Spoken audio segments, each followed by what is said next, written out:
I'm going to introduce Uma Shrivastava. And I went to, it's been a couple years now, I was invited when I was first president to go to a tour of Women at Work and a luncheon they gave. And Uma, it was wonderful. And Uma came up to me, I never met her before, I didn't know anyone else hardly in the room.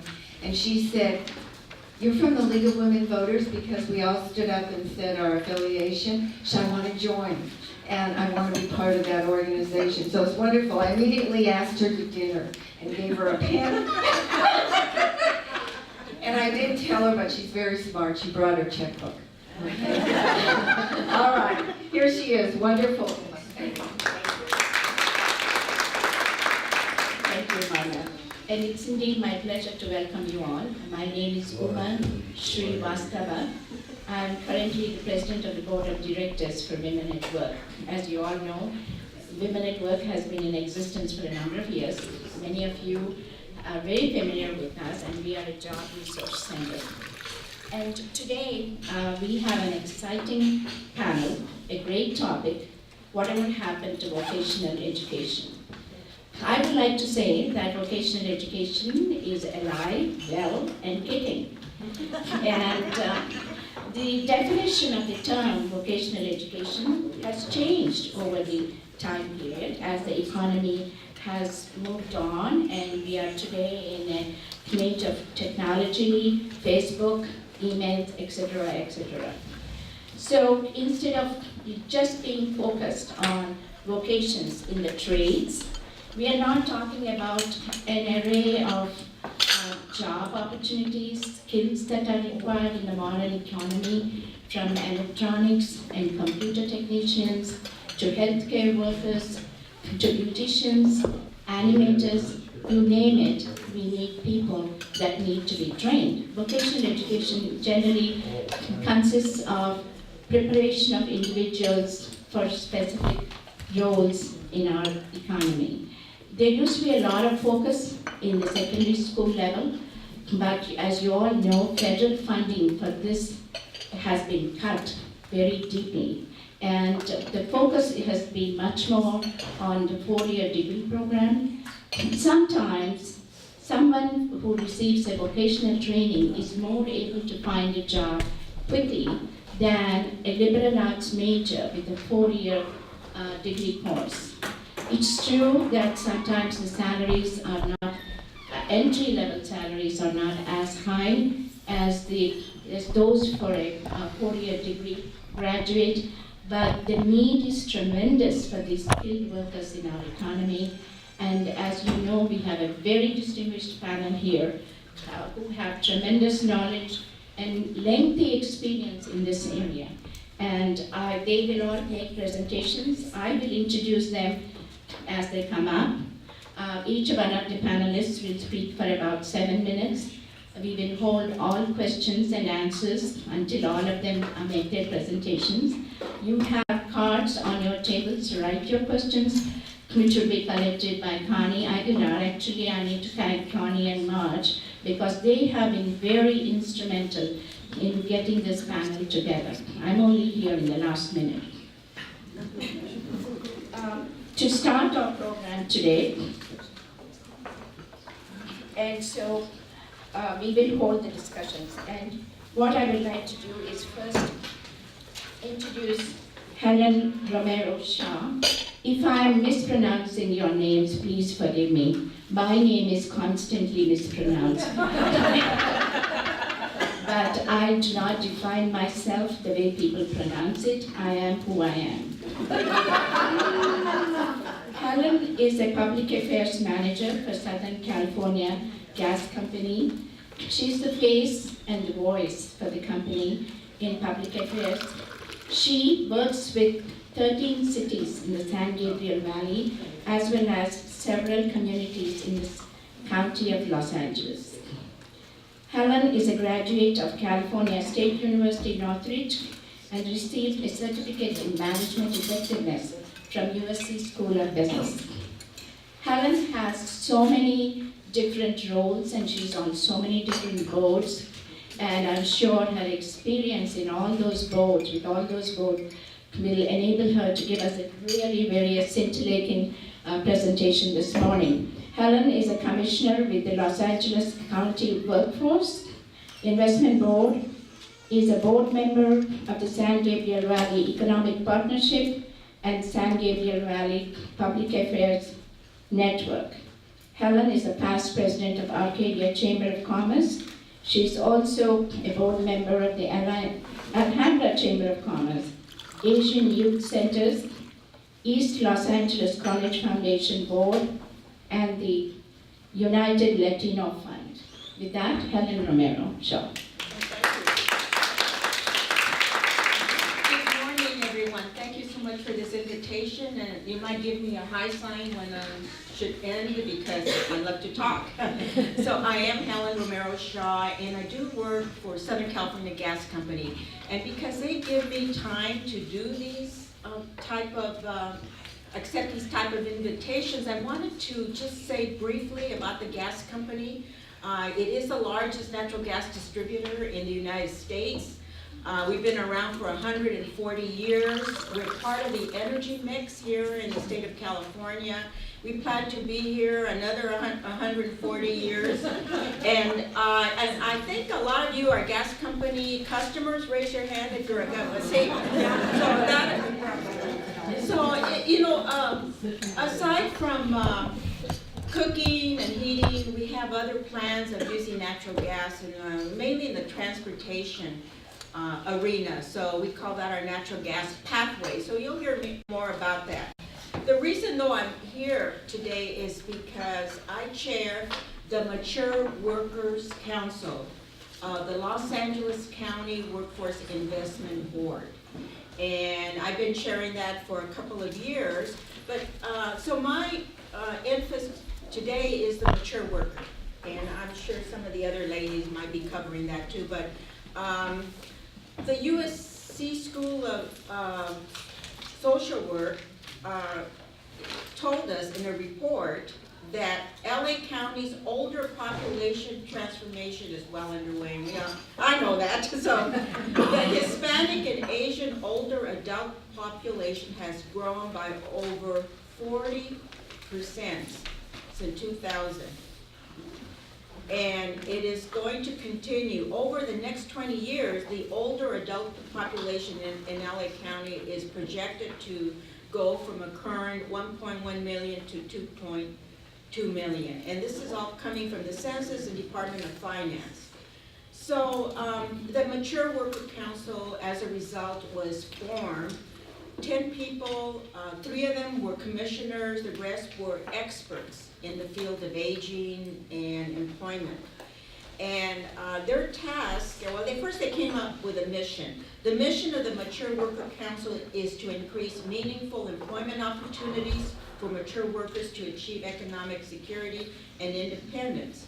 So when the committee, or council actually, came together in March of 2004, the first thing they did was come up with their purpose, and all of you are familiar with having come up with purpose and timelines and exactly what they were going to do. The first thing they decided on was to do surveys. So these experts on aging did a lot of research, they did a lot of calling and talking, and so finally, took a couple of years to do this. They came up with a toolbox training kit. And this is just one of the books. You can see how thick it is. But there's 3 other books. This is the Mature Worker Pre-Employment Training Toolbox. And this goes to, by the way, the definition of a mature worker is 55 plus for this purpose. So, so it's a workbook. It's given to a person that was in this program. And so it was rolled out actually in July of 2010. And the brains behind this was a gentleman named Mr. Ted Anderson. He was expert in the field of aging. And then he retired, and then I took over. And now I've sort of become an expert. I'm still working on it. And so they worked on developing this. They hired consultants to help them put this together, and they finally rolled it out. They rolled it out to the work source centers. These are the centers that are part of the LA County Workforce Investment Board. It's federally funded. Actually, the goal and the purpose of the Workforce Investment Board is to overlook the federal funding, make sure it's allocated properly, make sure that those agencies that sign up to be part of this program, that they reach all the measures, performance measures, and that they're spending the money well. So that's the purpose of that board. Okay, so we rolled it out, and some of the, other than having the toolkit, we decided to have some other goals. And that was to try to find more funding, which wasn't easy. We formed a speakers bureau that went out and talked about this kit. We partnered with the LA County, or not LA County, the National Council on Aging. They put it on their website. The LA County WIP, Workforce Investment Board, put it on their website.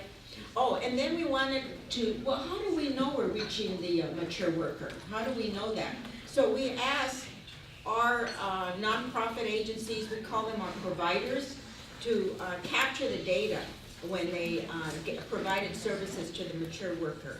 And so they did that, and that's how we were able to see, you know, if they were actually reaching 55 plus and over. Oh, and then we decided to identify businesses that were hiring and retraining and wanted mature workers. And so there are some companies that really appreciate someone with expertise and experience. And so then, let's see. After a while, the Mature Worker Council did receive their terms. They were finally given 3-year terms. Okay, what's the future of this council? Well, we're going through a major change right now, the Workforce Investment Opportunity Act.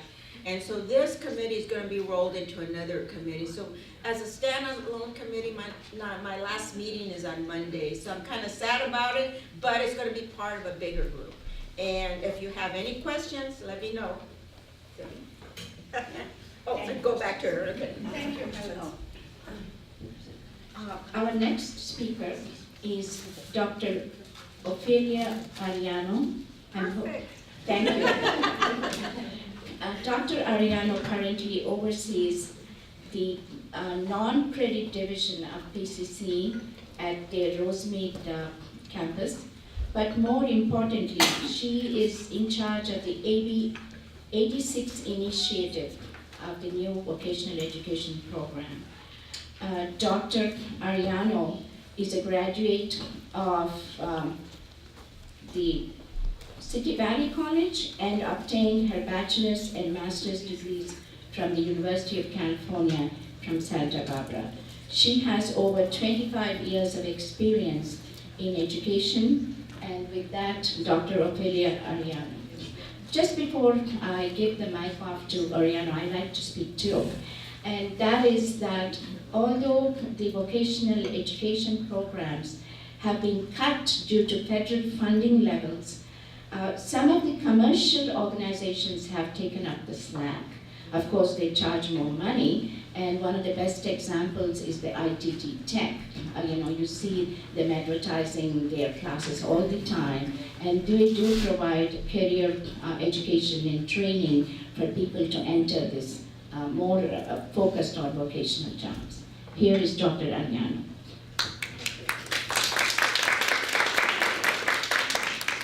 Thank you so much. Good morning. I apologize if my voice sounds strange. I'm getting over that famous flu.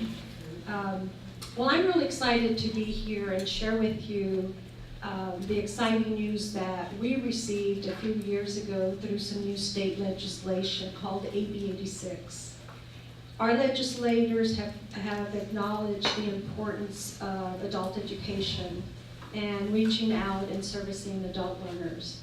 So several years ago, AB 86 was passed, and with that in mind, our legislators set aside $25 million for community colleges to partner with K through 12 districts to put together a comprehensive plan identifying what gaps are there in your particular service area. So we're very fortunate to partner with Pasadena Unified School District, and we've spent an entire year putting together our plan with some specific guidelines from our legislators in terms of AB 86. There's 10 different areas that support adult education, but through AB 86, our legislators have indicated that there are 5 key program areas that they would like us to focus in terms of future programs and services. One program area is in the area of elementary and secondary education, which includes your adult high school diploma programs. It includes the general education development, or GED, adult basic education. The second area that they've asked us to focus on is areas of English as a second language, vocational English as a second language, immigrant education, and workforce preparation. A third area that they have prioritized is the area of working with adults with disabilities. The fourth, and they've changed the terminology now, and they refer it to as short-term career technical education, or CTE, with high employment potential, meaning they'd like us to focus on training or retraining in a short period of time. And I said, what does short-term mean? And so I called up to the chancellor's office, and they said, good question. So I said, you need to give me a guideline so I can come up and talk about it. Anyway, they said 6 to 9, 10 months, that we're providing some level of training and an individual can go out and get some type of employment. The fifth area they're referring to as program for apprentices. And that is more for the individual who wants to get a longer-term training in the different trades, but that's more like a 3 to 5 year plan. So when we've been asked to identify gaps and services needed in the Pasadena area, the Chancellor's Office provided us with some data in terms of where some of the needs are in the Pasadena area. And they're saying in terms of individuals that are at a poverty level, that's about 90,000 individuals in what they've identified as our service area. Over 56,000 students or individuals, adults, who do not have high school diplomas, about 30,000 who are unemployed, over 170,000 who are adults who have a second language, adults with disabilities, about 41,000, individuals who need courses or programs in terms of pursuing citizenship, about 58,000, and individuals who need literacy support, about 65,000. So we spent a year, and it's a 100-page planning grant that it took us a year to put together with PUSD, and we've identified all the gaps and areas that we would like to address in those 5 areas. We have now submitted our planning grant and are requesting about $5 million. AB 86, our legislators, and I adore them, have set aside $500 million for adult education, something unheard of for many, many years. Furthermore, they set aside about $300 million of that amount to go specifically to the K through 12 system to reestablish those rates of 12-13 when there were significant budget cuts. And the remaining $150 million will be distributed to the different consortia. And they're looking at our plans, and PCC and PUSD have been identified as one of the premier plans that have been submitted. And they're very confident that we will be giving that $5 million, and we should know for sure this coming March. So we are also leveraging to work with many different organizations, and thank you for inviting me, because we are putting together an advisory board so we can really dialogue about what are the workforce training needs or retraining needs of our adults in the Pasadena area. So I've spent about 100,000 of the 200,000 that was allocated to us to focus on new short-term CTE programs. And if any of you are looking for a job, I'm looking for faculty to teach these new programs, but we've designed a program in family literacy where we are planning to work with our K through 12 partners and parents about what is the importance of education, being active in the K through 12, being advocates, helping students with homework, etc. But I did bring a handout. Is my time up? 1 minute. I did bring the handout of all of our new certificates that we've developed, about 25 of them in partnership with PUSD, basic graphic design, medical front office assistant, interpretation for the health field, legal interpretation. So there's quite a few of these training programs that we've developed short-term between 6 to 9 months. I have copies of those, but we're really excited to partner with PUSD and service the Pasadena area because it's long overdue in terms of providing our adults with some additional training. Thank you. Thank you so much, Dr. Arellano. You really have a task ahead of you, and it is wonderful it is musical to hear that you will be hiring. Yes. Our next speaker is Ethel Fimbres. I might be mispronouncing your name. Fimbres. And she is the Director of Post-Secondary Programs at the East San Gabriel Valley ROP and Technical Center. She is a native Los Angeline, I guess. And Ethel graduated from the California State University, Fullerton, and she's currently working on a PhD, master's in education technology. Everything needs technology, so there you are. Ethel is founded some nonprofit organizations. She also prepares volunteers and students to, she's teaching income tax preparation to these young adults and volunteers, and they are certified and therefore ready to go and do your tax return. So with that, Ethel. Hi, thank you. Yes, my name is Ethel Fimbres, and East San Gabriel Valley ROP is located in West Covina, so we serve the residents of the San Gabriel Valley. We have students of all ages that come from all over the San Gabriel Valley. On the side note, I do run the Volunteer Income Tax Assistance Center on Saturdays, and we do prepare our taxes to our community for free. So if you haven't done your taxes and you need an appointment, you can call. And they're all IRS certified.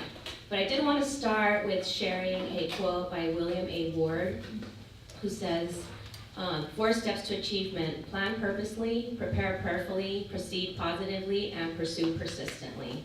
And in our changing economy and our changing environment, we have to be patient with all of the changes that have come all of our ways, because we all need to prepare for ourselves no matter what age we are. I see students in our campus from 17 years old, just graduated from high school, all the way up to, we have, I think one of our students is 72 years old. So we have a variety of students who come to our school to receive career technical education. This lady, ma'am next to me was talking about, but short-term training is real important. A lot of people have the basics, they have the work ethic, they have the professionalism, they have the work history, but now they need new tools to equip themselves to prepare for the workforce and to compete. It's very competitive. A little bit about East San Gabriel Valley ROP. We serve 3 divisions, high school divisions, so we serve 7 districts in the San Gabriel Valley. 10,525 students receive career technical education in their high schools. In the post-secondary division where I work, we prepare students with vocational certificates and Associate of Applied Science degrees, and last year we served 1,764 students. And then we also have an alternative education program for students who maybe do not do too well in a traditional high school setting. Our programs are accredited. We have accreditation by the Western Association of Schools and Colleges and the Council of Occupational Education. And among some of the programs that we prepare students for are business management, child development, criminal justice, emergency medical tech, graphic arts, HVAC, medical assisting, microcomputer repair, Microsoft Office specialist, nursing assistant with home health aid and acute care, and video production. So those are our focuses. We start working with students when they're in high school. So they may receive introduction to health careers or introduction to emergency medical service. And that provides them with basic knowledge of different careers so that they can decide which one is for them. We articulate with different schools, so some of the units that they've earned in our programs can transfer so that they can continue their education beyond associates if they want to continue on to their bachelor degree. And then I also have some data that I wanted to share with you by level of education. And this data was taken by the Bureau of Labor Statistics. And basically, for 2013, earnings and unemployment rates by educational change based on the level of education. So for example, less than a high school diploma, you're looking at an 11% unemployment rate. Whereas if you go to some college, then we're at 7%, bachelor's degree 4%. So you see a 4% unemployment rate amongst those who have a bachelor degree. So as your level of education increases, so does your likelihood of becoming unemployed. Employed. Everybody caught that one, right? Look everybody up. Another slide I'd like to share, I have the presentation, but unfortunately I can't share it with you. The employment data by level of education also changes. This slide actually is for STEM, for science, technology, education, and math. So, engineering, I'm sorry. So projected percentage in job increases between 2010 and 2011. So for all occupations, it's 14%. For mathematics, 16%. Computer system analysts, 22%. System software developers, 32%. Medical scientists, 36%. And biomedical engineers is 62%. So there's the engineering. So that's some data that I wanted to share with you today. In addition to that, I did bring out some handouts regarding some of the programs that I mentioned, so I have these to share. And that's it, thank you.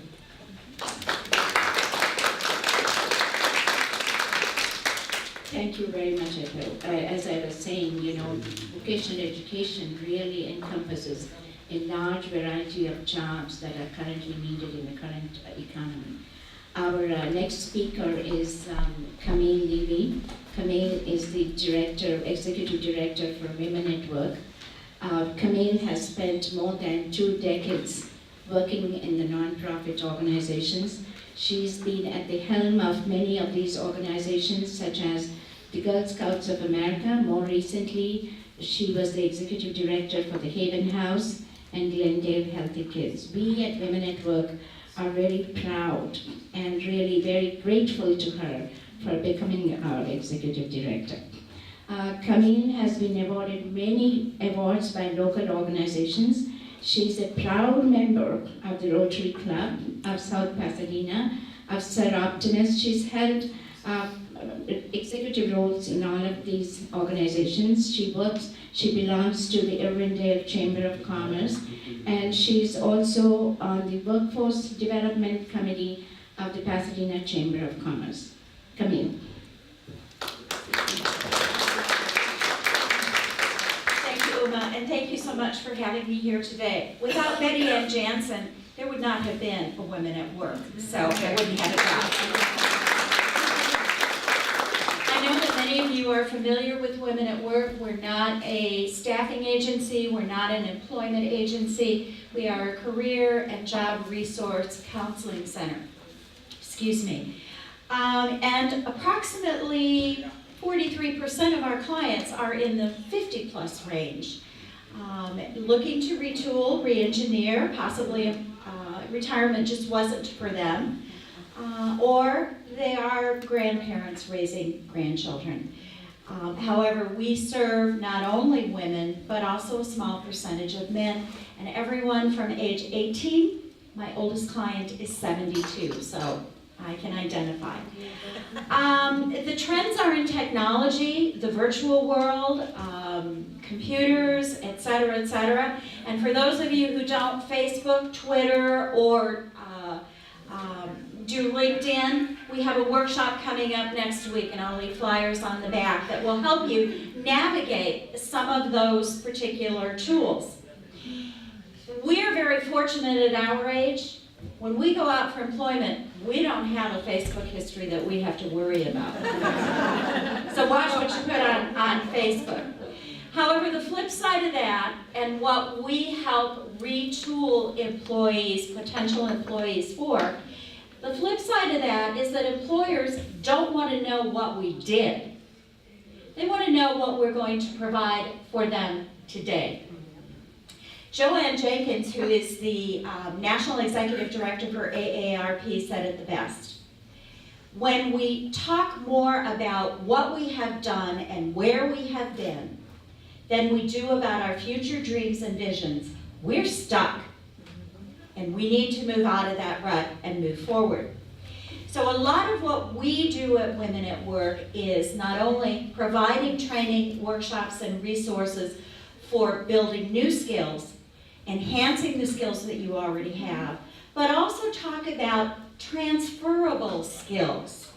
Perhaps you had a degree in a particular arena, but that position isn't around anymore. So we talk about transferable skills, and by the way, the construction industry actually each month in LA County grows by about 4%. So the construction and the trades, and I'm not suggesting everybody run out and get a hard hat or join the union, but there are a lot of positions around that particular industry. If you want to hear about some of them, we have an employer forum coming up on February 28th that will have about 15 different employers present that speak to that. So when we talk about transferable skills, we also are helping our clients look at what are the most important skills which employers have identified for 2015. And I know this will resonate with some of you. Clear communication. Being able to articulate the message, being able to provide good communication to resolve conflicts. Flexibility, be willing to change, be willing to try new things, be willing to go places you've never been. The ability to improve productivity in the workplace, taking a look analytically at what can we do differently and better. And again, enhancing the bottom line always for our employers. And personal branding. You know, back in my day, we used to call it professionalism. Are you a professional? Are you accountable? Do you project a certain image, etc. Now the buzzword is personal branding. Your LinkedIn page has got to show your personal brand. So what is personal branding?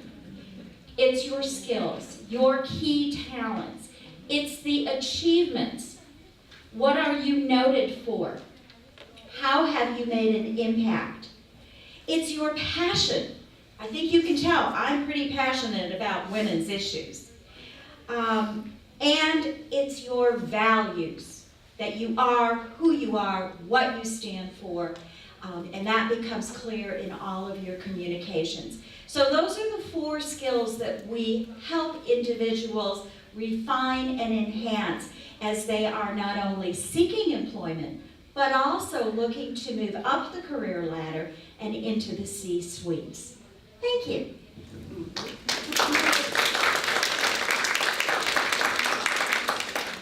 Thank you very much, Camille. And one thing that is happening in the current market is that when you go for your resume, people are no longer looking for paper resumes.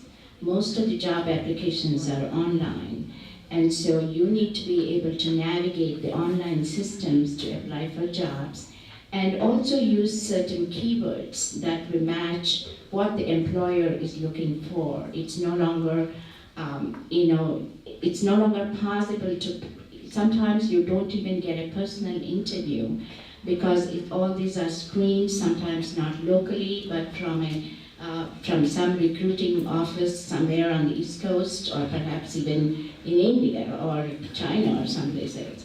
So one needs to be able to tailor their resumes in such a way that you use keywords to match the job requirements and also to be able to navigate online. So finally, we have Elizabeth Pomeroy. I believe she needs no introduction to this group of individuals. She's very well known in the community. She's a Pasadenan. She graduated from later, what was it? Your PhD in English from UCLA, and she's graduated earlier before that from Stanford University. She's taught English at the Pasadena City College and at several university UC campuses. And she's currently a board member of the PUSD, and she will kind of summarize for us and has a lot to share in terms of what PUSD is doing now.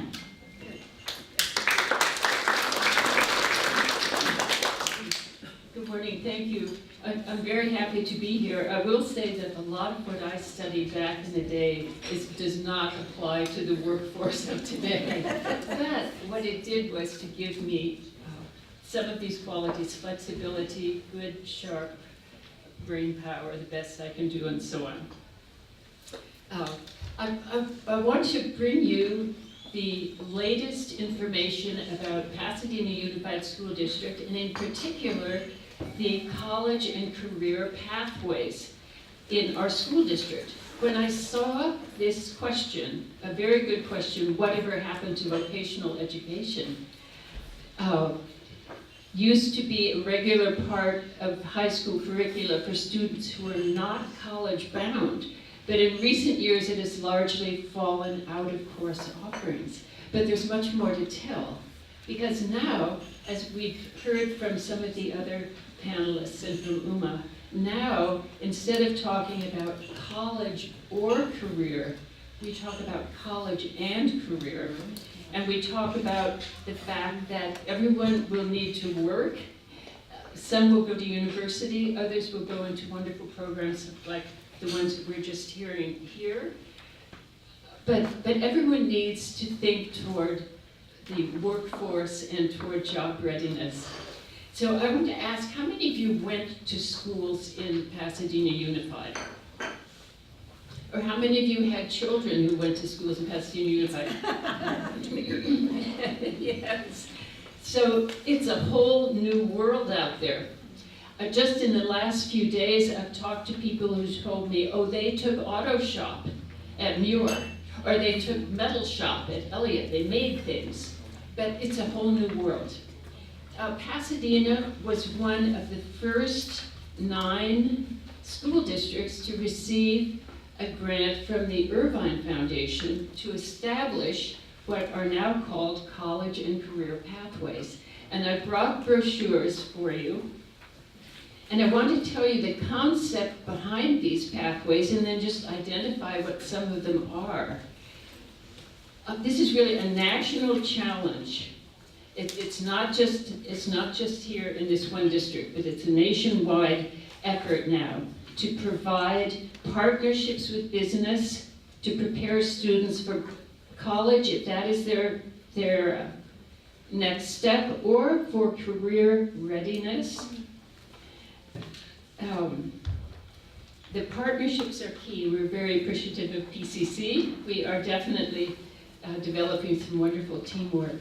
This is what the pathways will do. A strong academic foundation, we're talking about the high schools now, technical core, support services, and work-based learning. These students are out working. They're doing the work that needs to be done.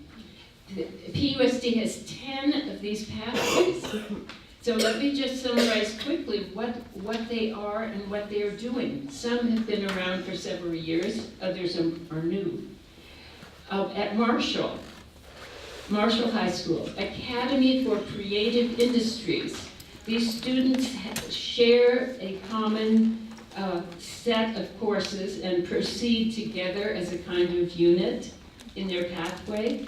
They are focused on things like high-level courses in stage technology, advanced music theory, graphic design, the industry requirements for those fields of work. Very popular at Pasadena High School is the App Academy. And those young people are doing web and game development. They love that. The creative and technical skills. There are many in-class visitors, industry professionals, and then there are internships for these young people to carry on their work in the summer or during the year.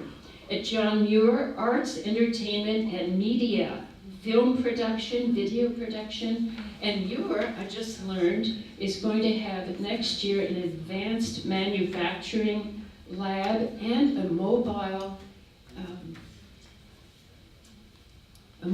satellite TV studio, which will be circulating around the city, and again, developing those skills. Muir also has Business and Entrepreneurship Academy. I was very happy to hear that the Chamber of Commerce of Pasadena is getting very tied in with our schools and providing contacts and providing support and knowledge and opportunities for them. At Rose City High School, there is a new pathway called Career Explorations and Options. And that one does focus on building, the trades, design, and it has some of those components that some of the others maybe do not have. Pasadena High School, Creative Arts, Media, and Design. They're doing amazing graphics and visuals over there. At Blair, did any of you go to Blair? You had students there? Blair has a Culinary Arts and Hospitality Academy, and they are tied in with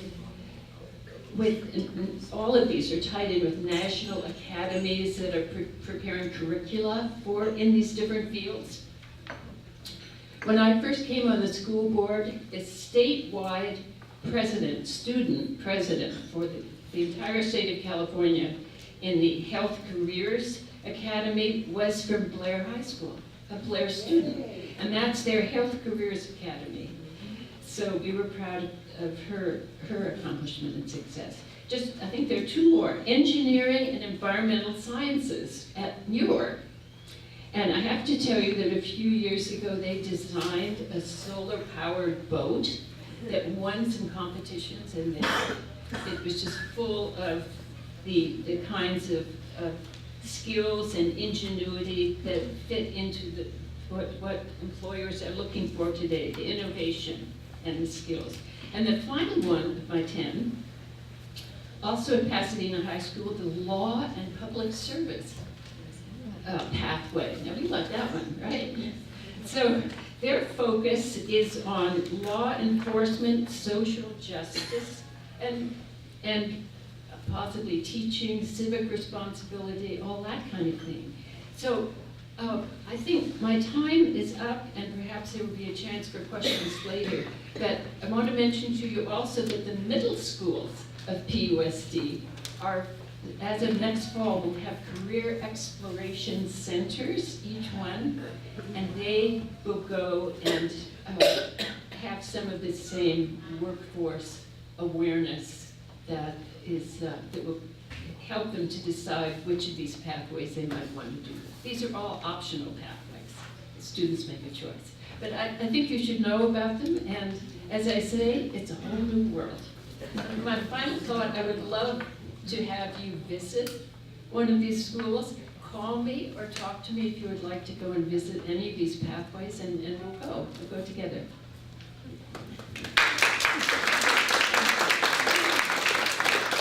Thank you so much, Elizabeth. And I think it's in fact very exciting to hear all that is going on. So technical education is flourishing, our vocational education is flourishing, and we are fortunate to live in a city and a state that is very progressive and is looking forward to all of these programs, the AB 86 and what PUSD is doing and what the ROPs are doing, and the mature worker programs and people, and what we do at Women at Work really help the mature workers to gain the skills that they need to re-enter the markets. All of these are exciting opportunities, and with that, I will open it up for questions. Hopefully, you have written down some of those questions on the cards. If not, if you would just raise your hands, we can go ahead and.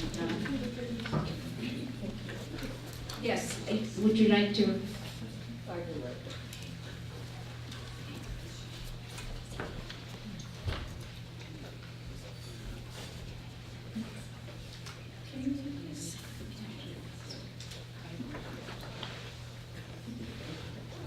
Can students choose any academy at any school?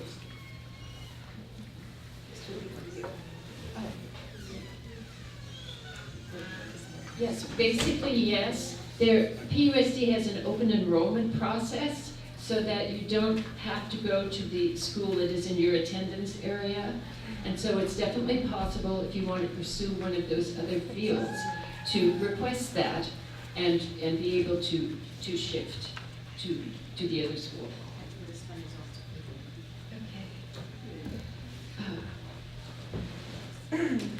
Oh, very good, very good.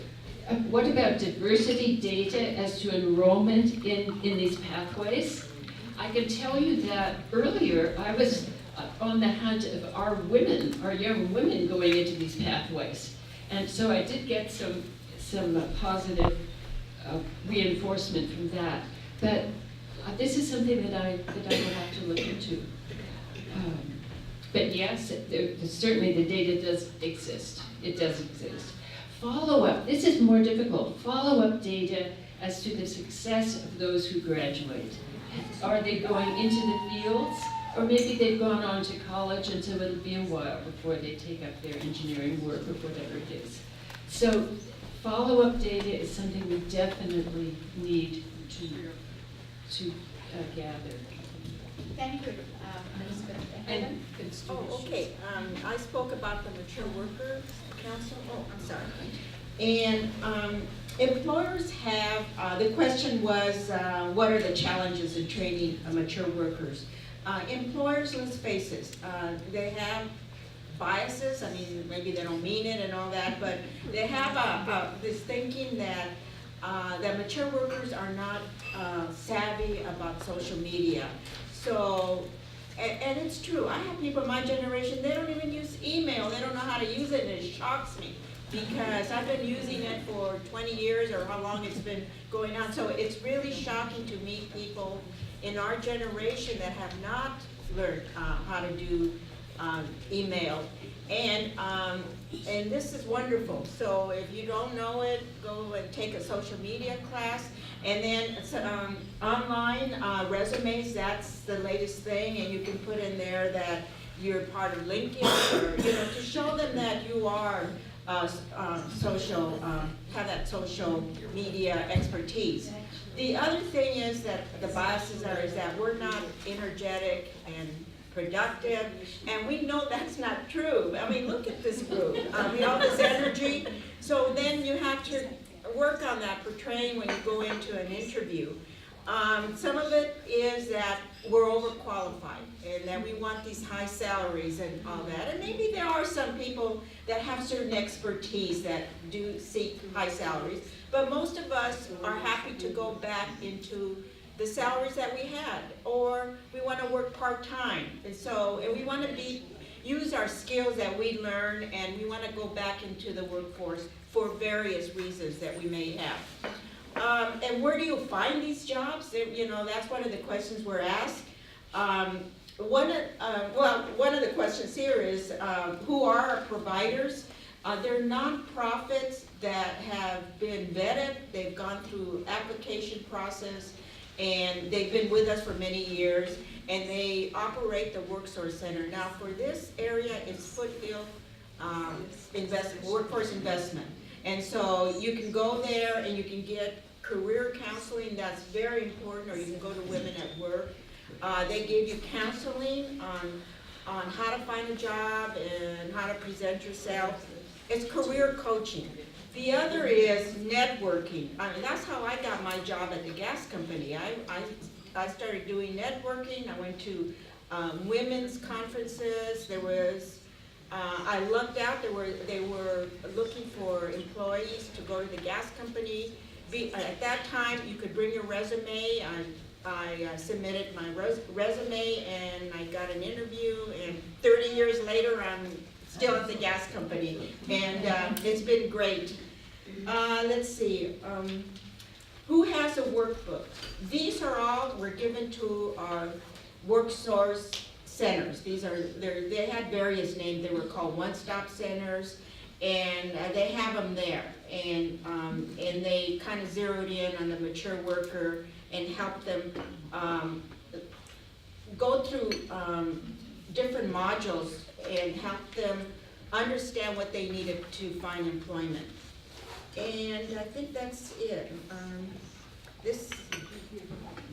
Unless there's other questions or if I didn't address it, I'm willing to. Helen, can I tag on what you said about Please, networking? yes.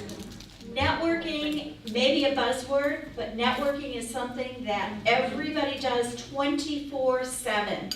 And particularly if you're looking for employment, linkages, or collaborative effort. We do lots of workshops on networking because people seem to think that it's, oh, I have to go to a trade fair or I have to go to the Chamber of Commerce mixer. It is not. Many of the jobs that our clients find are because we have put them in touch with people who know people who know people. So thank you, Helen, for bringing that up. Yeah.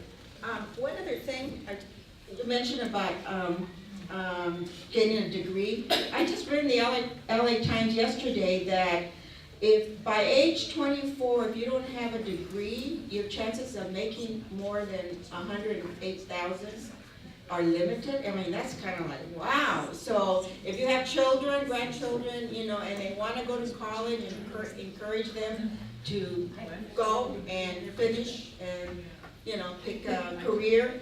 On the other hand, there are jobs that pay very well and you don't need a degree, and that's at the gas company. You know, we have people working out in the field and customer service, and they have benefits. And I have a friend that works for LA County, they can't find electricians. And so we need to re-educate our kids that it's not only college, there's vocational jobs. And I think Ofelia got a question. Oh, yes. Yeah. Okay. The question is, are there specific educational programs for veterans needing to learn how to translate and transition their skills experience for new careers? I can only address in terms of what's available at Pasadena City College. We do have a veterans program that recently received a statewide award for outstanding service to veterans. There's also a program called Boots to Books, which also provides resources to veterans, whether it's free textbooks, tutoring. So if the individual who asked the question, I'd be more than happy to give you my card, and I can do some additional research for you. The next question was, can you give us some idea of the range of technical fields at PCC? I can definitely share with you in terms of what we're doing in non-credit, but we do have a credit program that focuses on career technical education. They just went through a redesign and they're now called Business and Engineering Technology. But they have a fashion program, they've got a construction program, they've got entrepreneurship, business, culinary. They just, it was on hold, and they have now resurfaced the program to redesign it. But again, for the person who asked this question, I'd be more than happy to give you my card and follow up with some more information. I would also like to let you know that we at Women at Work are also looking into creating initiatives to support and to provide training for women veterans, because in some instances they need a supportive environment And that is what we provide in a fantastic manner. Not to brag about it, but we do provide that supportive environment. I believe there is a question on ROP. Before I go to my question, I too want to piggyback on the importance of networking and how important it is and how it connects with social media. So that sounds like a great workshop at Women at Work. LinkedIn really is connecting with a friend of a friend, or even an acquaintance of someone who may know someone who can help connect you into the job choice that you want to make. So it's so important, and that's how people find out about jobs nowadays. And so just needed to plug that. In terms of my question is, how does ROP work with other programs? So the goal of our program is to expose you to different types of careers and to give you that quick short-term training that you may need to just gear up and get your toolbox sharpened and ready to go for your jobs. So depending on what the person's career goal is, if their goal is, I just want to learn HVAC, and I'm a hands-on learner, I just want to work with my hands and that's what I want to do, and you gear up and we help connect you with employers, and you may decide that that's the career choice for you. You make a decent salary and that's it. Others may choose to say, you know what, I never knew a medical career was for me. I always thought it was beyond my reach. But after taking, Intro to Health Careers, and then I took an EMT program, now I want to go to paramedic school. Now I want to continue my education. So we do have articulation agreements with our local community colleges and some of our private technical schools like ITT she mentioned. We have articulation agreements with them, so they accept the credit that they earned at our school, and they can continue to pursue their education. In terms of work-based learning, every component of our programs includes work-based learning, and that's where you actually go out into the field, you work at a job site, and that serves many purposes. It serves for purposes of networking. You get to meet people, they get to see your skills. Also, you may get hired by the job site. Our medical assistant program is really good at that. We have a lot of externship sites, and a lot of our students end up getting jobs through those opportunities.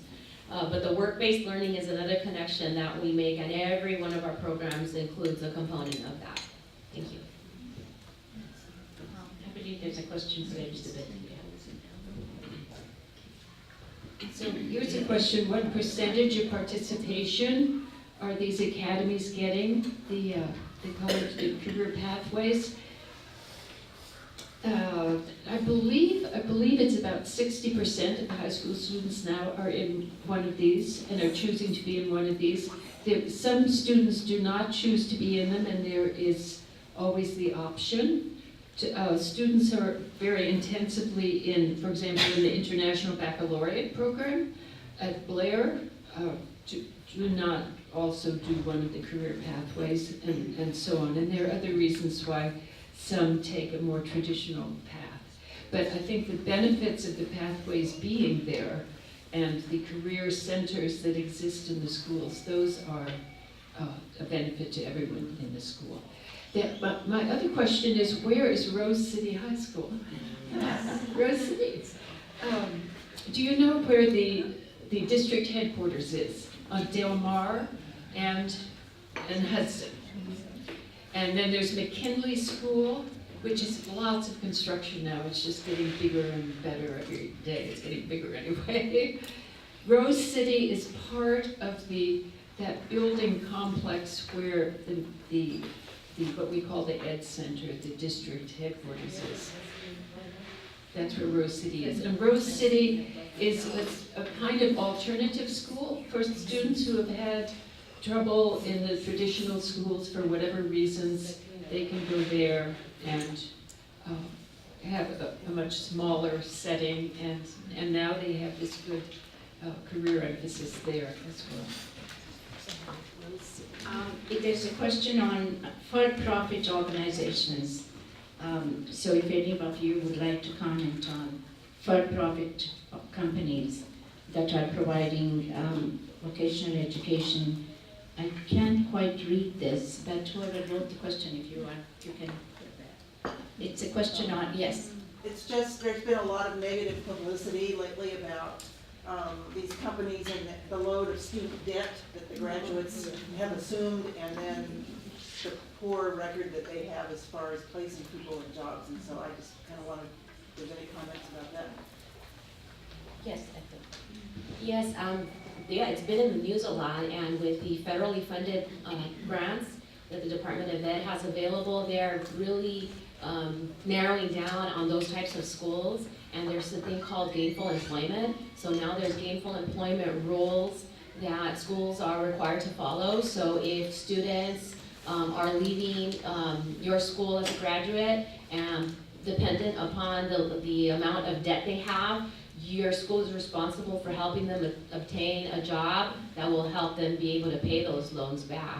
So those things are being taken into consideration, and schools who are at fault of those things will be penalized to some extent and may not be eligible to continue to disperse federal student aid. So it's really important for students to do their research before they decide to select a school. They've got to make sure it's the right school for them. They've got to learn the labor market and find out, well, what kind of salary will I earn with this type of certificate or degree, and will that be able to provide for me and my family? So there's that, but there's also other choices. Some of us here at the table can provide a lot of those choices. For example, at the ROP, we also receive federal student aid programs, and our tuition is much lower than some of the private schools. So for example, our medical assistant program is $6,000. Our private for-profit competitors charge $15,000. Our program is nationally accredited for medical assisting, and some of those may not be. So that's all part of a student being able to do the research. Pasadena City College, I'm sure, has wonderful programs as well. Sometimes they take longer. That's one of the attractive things about the private schools, is that they sell a quick education. So really a person has to weigh what the outcome will be in terms of employment and income, but also how much time it will take for each of them. But doing research is really important. I'd like to comment also.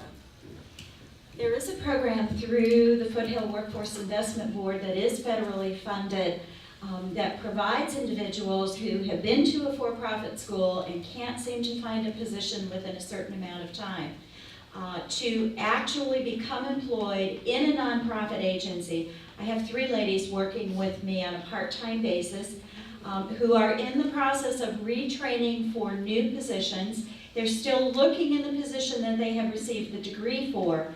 However, they are looking at where they can get gainful employment in order to be able to meet their student debt, etc. And they have certain criteria that they do have to meet, but they are placed with us, they have job descriptions, they are learning new skills while on the job and assisting the local nonprofit like Women at Work.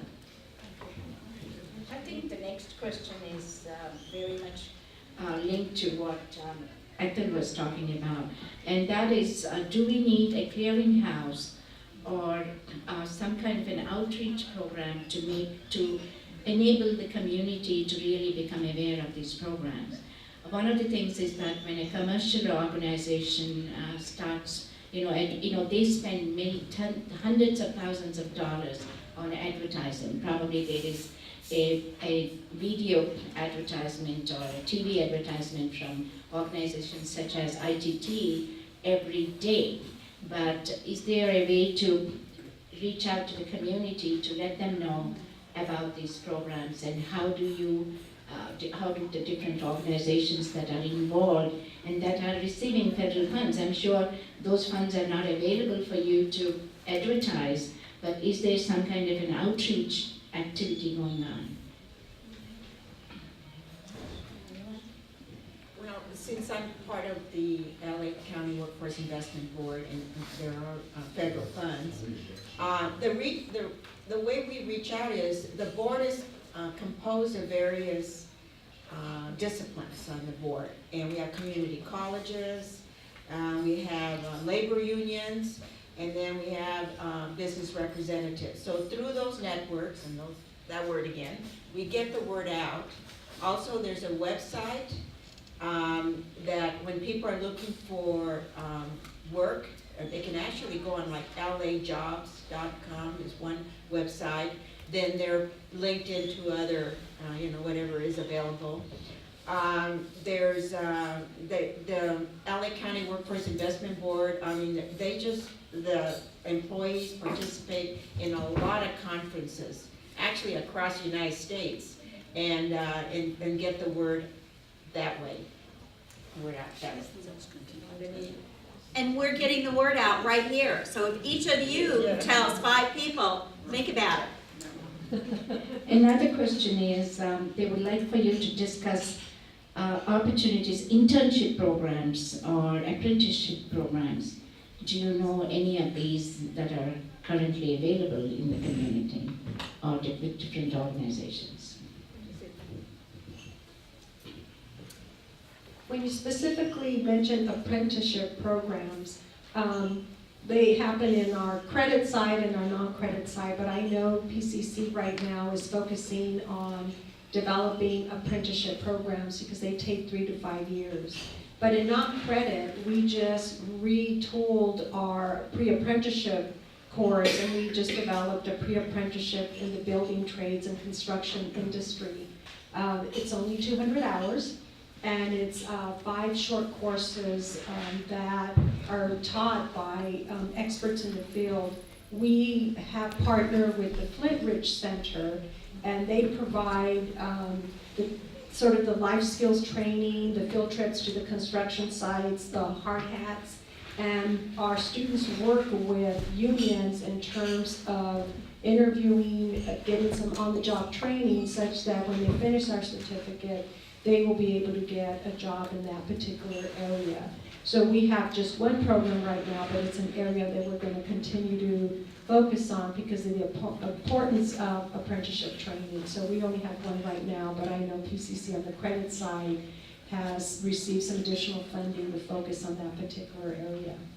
Because we really feel that the on-job training is critical as you're learning the skill in the trade. So we are also through the AB 86 partnership, focusing on internships and work experience for our students as well. Thank you. If there are no further questions, there's one more.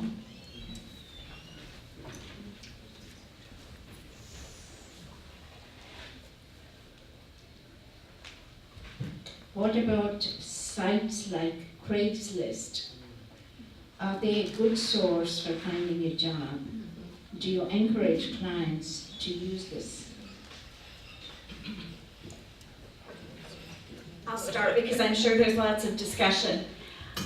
Interestingly enough, about 8 years ago, someone told me about a position on Craigslist, because I don't do Craigslist. But they told me about a position on Craigslist, and I ultimately became that executive director for that agency. What we are finding is that we offer our clients a whole list of job referral sites. There are a number of national and local companies who actually utilize the LinkedIn job search tools rather than putting an ad in the paper or placing it on some job source.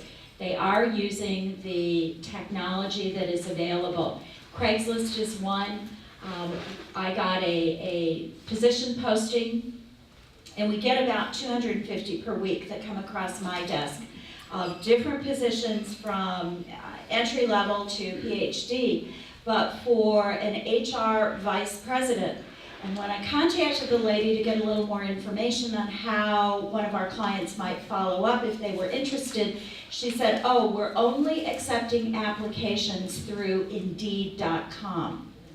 So that, as Uma said, is one of the reasons that it is really important for individuals to be able to articulate in those online applications their branding statement, and why we offer that assistance on how to do that online. Because corporations Our big local corporations here like Parsons and Miller Coors and Ready Pack Produce, and they are all advertising and only accepting online. And then the decision is being made by someone in a different part of the country. I'm not sure about India yet, Uma, but I think it's coming. So we are also investigating because we are going to be offering sessions on how to do Skype interviews. Because again, that is something that employers are requesting, an interview via Skype. So it's the coming technology. Thank you very much. All five of you have given us some thought-provoking information and really to be followed by table discussions. On your tables, you have cards with some discussion topics. But if there is a burning topic that your table would like to discuss, please throw away that card which is on your table and discuss what you want to discuss, because we are here for you and not what we are directing for you to do. And I request our guests, as they take their places at the dining for lunch, to choose different tables so that we can all mingle and they can benefit from your expertise. With that, I will now turn it over to Magna. Thank you. Let's give a big round of applause for this panel. All the expertise that's here. They have answered everything, and it's overwhelming to me because it's such a new world from when I was in the workforce. Yeah, such a new world.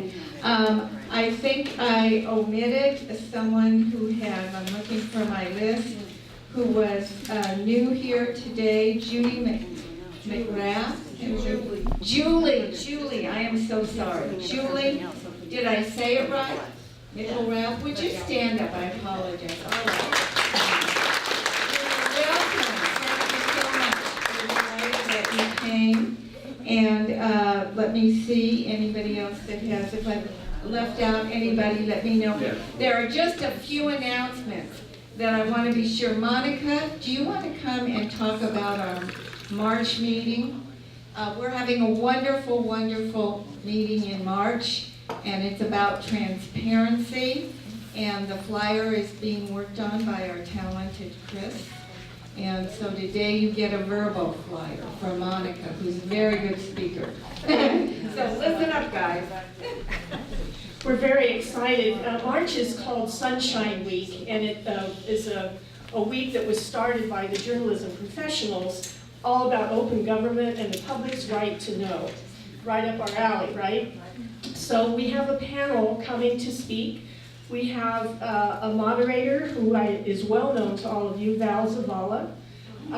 We have Karen Fauché, who is coming to us as an investigative reporter. She's spoken a lot of stories here, both in LA County and I think a couple of national ones as well. Ann Erdman is another familiar name to all of us. She was the public information officer for 21 years for the city of Pasadena. Noelia Rodriguez is currently the Director of Communications for Metro LA. She is formerly, gosh, I've forgotten the dates. She was the press secretary for Laura Bush for the first 1,000 days of that administration. And finally, we have Carrie Stokestad, who is the Executive Director of Pasadena Media, who is going to be talking about the importance of citizen journalism in a time of declining resources for our old-time traditional media. So we have a wonderful panel lined up. It's Thursday, March 5th. We'll be starting the program registration at 9:30. Get here early. 10 o'clock announcements, and the program will start at 10:15. Hope to see you all there. Thank you, Monica. So another great day coming up. Anybody else that hasn't been here for a while, excuse me, Falante hasn't come to our meeting for a while, so Falante Riddle is over here. May have missed. I'm looking around for any other familiar faces that haven't been here. Welcome, everybody, and at your table, be sure and get to know the people that are there if you haven't. I want to bring on Dorothy Keene, who's going to talk to us about candidate forums, just before we get into anything. Sure. She is our new candidate forum guru. And Guru, she's researched all the rules, and she's taking sign-ups, and she does gorgeous charts on the internet. I mean, not on the computer, that I'm so envious. The other term is a coordinator. I'm really here to beg of all of you your help, because we have a marvelous team who's working on the candidate forums, and the team is too small.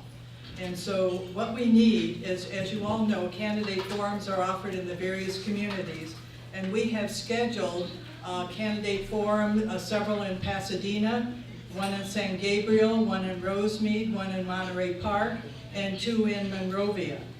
And we look for people to help us out who are not voters in those particular communities. And what we need is a moderator, and the moderator I know would need some training from our expert moderators.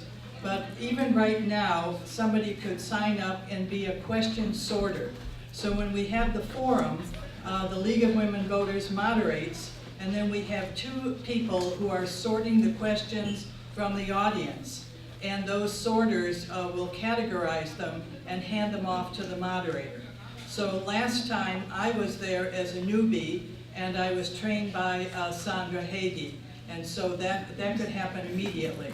I have a lot of empty spots. And also we have a timekeeper. And we have some little timers, but I got my good old iPhone out, and it works very well. And so I have even signed up as a timekeeper to test my own skills. So I have a couple of forms I'm going to pass around at the table, which lists the 3 areas in the worker team, and my information. You can contact me. And then just to cover it all, I also have sign-up sheets. So I would like to leave today with a full sign-up sheet. And if you want training, we're happy to do it. But we absolutely need all of you. Thank you very much. Thank you, Dorothy. And I suggest they don't let the president do that, any of that. So before I was president, I did, or was in training, I did some of those as questions. So it's very, very interesting, because to hear the candidates, you're up close. You get to see the questions, you get to understand some of the issues that are going on, and it's really a fun experience. It's very captivating, it's not boring, and it's really grassroots government, and it's a wonderful opportunity that we have here in the League to participate. So don't hesitate to sign up, and people are really nice about training you if you're new. So I really encourage you to look and find, at least sign up to do it once or twice if you possibly can. Marge is here. She's going to talk to us about an upcoming study that the League is going to be doing in California, actually, on higher education. It's very exciting. Okay, Marge. Thank you. You know, a couple of years ago, 2 years ago actually, in our annual meeting, we wanted to do something by reviewing the state position on education so that we could talk about what about these terrible tuition rates in the California universities. We couldn't do it. We have no position on higher education. We have lots of positions on child care, elementary, secondary, community colleges, and it cuts off. So our delegates went to the state convention 2 years ago, and I have to tell you, there was a pitched fight about whether to do a state study on higher education. They finally got a wonderful committee together, and the committee has been cranking away for months now, and they've now issued a statement saying that they want each of the local leagues to develop a study committee. Now, when we do a study, it means that we review a lot of information about the particular issues that are involved. We have our members get together to discuss and to come to consensus. We don't vote on positions. We try to reach an agreement among us. If we can't reach an agreement, then we say we don't have consensus on that. But I think that this committee is going about the process in a very interesting way. They're going to start distributing a couple of papers every month for the members of the local committees to read and review. And then later on, next fall, they're going to be issuing questions for the study. And they're trying to do it in a new way that doesn't sort of set you up for everybody to say, yep, yep, yep. That's not what they're after. They're after local leagues really delving into the issues and trying to come up with recommendations that they can deal with. So we've just received this notice. They want us to form the local committees, and we have not determined who's going to be chairing the study committee or so forth, but we need to start immediately in giving them names of people who will be in a position to receive this material.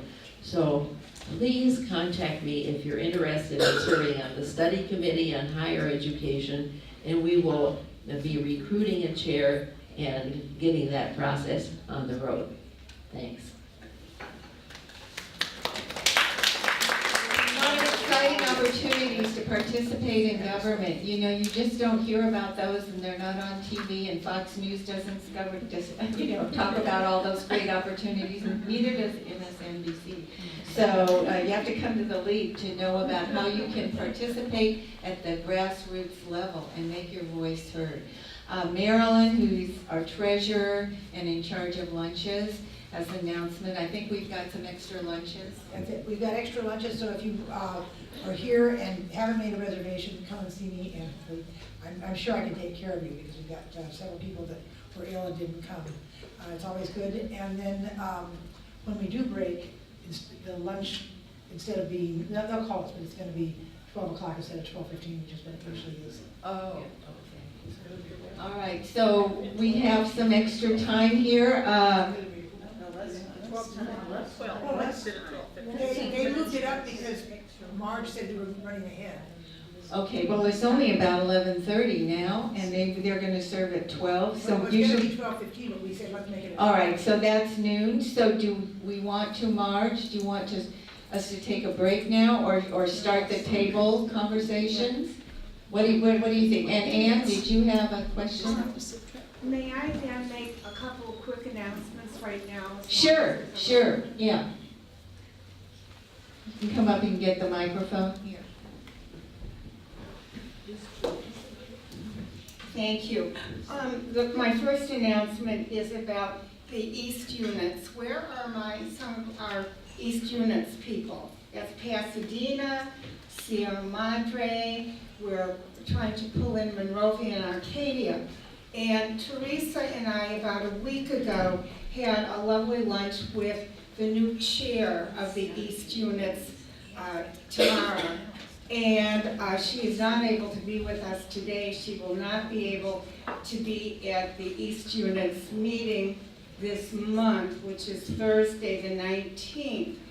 But we were just so impressed, and she has many, many exciting directions and ideas to bring to the East unit. So in the meantime, our East units meeting this month will be the 19th, and we're going to continue with our kind of, I'm going to call it strategic visioning, for want of a better phrase. So East units, hang in there. We're having a meeting again at Lori's the 19th of February, and we would love to have you all help us go forward. Then Nita and I are working on the Education Committee, and again, strategic visioning is the best way I can describe what we are trying to do. And I'm going to pass around my clipboard if there are any more of you who are interested in coming to that meeting or meetings. We are hoping to schedule it in March. So I'm going to nag you today with this clipboard. This doesn't mean you are signing on for membership in a committee. We just need your energy, your ideas, and again, a way to move forward. Thank you. Yes, Gloria? Yes, well, we're talking about the units. Well, the North unit will be meeting on the same day, I believe. I don't have the schedule right in front of me, but it's in our newsletter. And we will be doing follow-up discussion of the program today. So anybody who would like to come to the North unit, it's at Sarah Carnahan's house, which is 2525 North Highland Avenue. And Ray Bennett is our head of our group, our leader. So we will have a very good discussion about this program today. Thank you, Gloria. I invite anybody who can come. And you can talk to her during the break if you want more details or get some directions or something. See Gloria. And Marguerite Cooper is here with an announcement for us about something that the National Women's Political Caucus will be doing. It's something the League would want to support. Yeah, we'll be partnering with women's groups across San Gabriel Valley. We're putting together an appointment training. That is how to get appointed to boards and commissions at the local level, the county level, and the state level. Now, whenever you have elections, you've got new elected officials who have to appoint people. And so this is a good subject to find out what is available, what kind of boards and commissions, what are the subjects, why is it a good thing for women to participate, and how to go about applying strategically, and then also developing those recommendation letters and phone calls that you'll need in order to make it to the top. This is a great opportunity if you're starting out. You'll learn about government by doing. It is great for women in their middle years when they have kids and they can't uproot their family and go to Sacramento. You can make a contribution to your community. You're not going to get rich, but you probably should not have any out-of-pocket expenses. And for those of us who are more mature, may I tell you that there is nothing that is more self-satisfying than to say, I am a wise person, and I have been appointed to the Committee on Licensing of, cosmetics, or whatever, or transportation, and they need people who are not experts who represent the public on these boards and commissions. So please save the date, March the 31st, in the evening. It'll be at the Altadena Library Community Room. And we'll be back in touch with you to give you more information about it when we have a flyer, okay? Wonderful. All right. Uma has one last thought, and then I think we will adjourn and let them set up. I think since we still have about half an hour left before lunch is served, we can do, we have to vacate, she says, so conflicting instructions, so that's okay, but so we will have to vacate the room, but I hope you will continue the discussion as you may do. Thank you.